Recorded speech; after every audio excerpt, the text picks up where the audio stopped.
हो सकता है दिखावे के लिए खूब पूजा पाठ करता हो, बहुत सारी चीजें दिखाने के लिए भी तो करते हैं हम संसार में, समाज को दिखाने के लिए।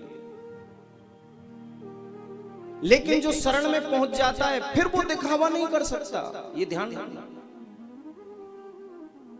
फिर वो किसी को दिखा के पूजा नहीं कर सकता, वो दिखा के भजन नहीं कर सकता। अगर कोई आपके सामने भजन कर रहा हो, माला लेकर के बैठा हो, तिलक विलक चंदन वंदन लगा के बैठा हो, कई लोग तो रास्ते में जा रहे हैं और माला फेर रहे हैं। कई लोग तो ऐसे कहते हैं, महाराज हमको इतना समय लगता है पूजा करने में।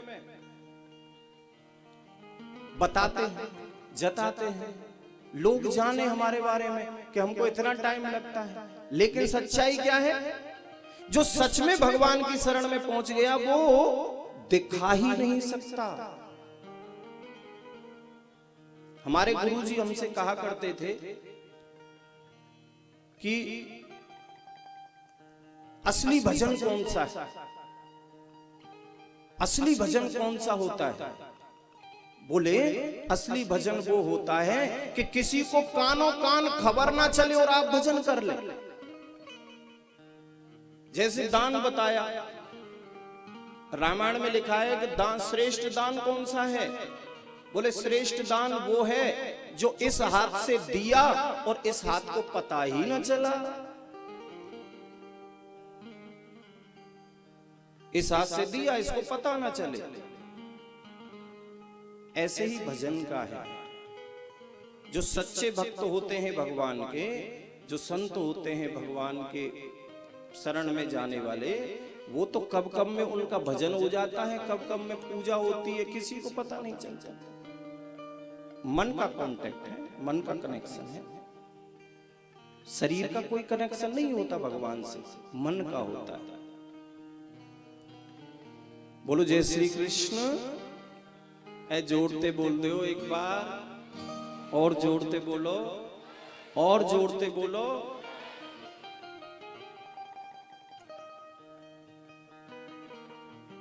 तो दिखाने के लिए कोई चीज नहीं करनी चाहिए।